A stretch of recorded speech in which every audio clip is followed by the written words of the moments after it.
12 जून 2025 Ahmedabad international airport से air India की flight 171 Boeing 7878 dream liner ने लंदन की तरफ अपनी रूटीन उड़ान भरी, लेकिन टेक ऑफ के सिर्फ कुछ ही मिनट्स बाद प्लेन रडार से गायब हो गया और कुछ ही देर बाद एयरक्राफ्ट एक मेडिकल कॉलेज के हॉस्टल से जा टकराया।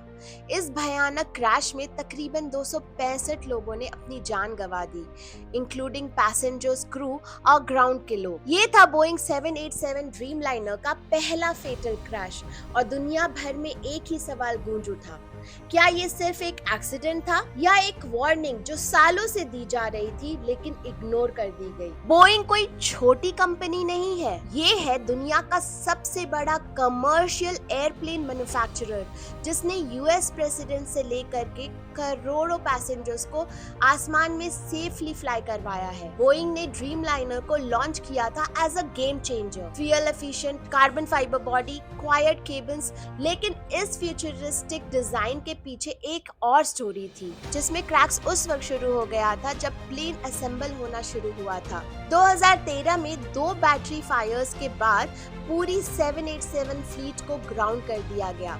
ये एक हिस्टोरिक मोमेंट था क्योंकि डेकेड्स में ऐसा पहले कभी नहीं हुआ था। उसके बाद 2019 से 2024 तक कई सारे इश्यूज सामने आए, जैसे स्ट्रक्चरल फ्लॉज, लूज पास, मिसअलाइंड जॉइंट्स। बोइंग का ट्रस्ट लेवल गिरता जा रहा था, लेकिन अंदर से कुछ लोग वार्निंग दे रहे थे। जॉन बार्नेट, जो कि बोइंग के फॉर्मर क्वालिटी मैनेजर थे, उन्होंने बोला ऑक्सीजन सिस्टम्स फेल हो सकते हैं इमरजेंसी के टाइम पे। मार्च 2024 में कोर्ट केस के दौरान उनकी डेथ हो गई। ऑफिशियली ये एक सुसाइड था, लेकिन सर्कमस्टांसेस काफी सस्पिशियस थे। जोशुआ डीन, जो कि स्पिरिट एरो सिस्टम्स के क्वालिटी ऑडिटर थे, उन्होंने फ्यूसिलेज पार्ट्स का डिफेक्ट की बात की थी। अप्रैल 2024 में वो सडन इन्फेक्शन से मर गए। दोनों डेथ्स ने एक सवाल उठाया, क्या बोइंग के अंदर सच बोलना खुद अपने जान का रिस्क लेना है? सैम सलेपुट, उन्होंने बोइंग पे कुछ सीरियस एलिगेशंस लगाए। एफएए ने उनकी कंप्लेंट्स को सीरियसली लिया और इन्वेस्टिगेशन अभी भी चल रहा है। 12 जून 2025 का क्रैश अब एक मेजर क्वेश्चन बन गया है। क्या प्लेन्स के फ्लैप गलत कॉन्फ़िगरेशन के थे? क्या इंजन थ्रस्ट अनइवन था?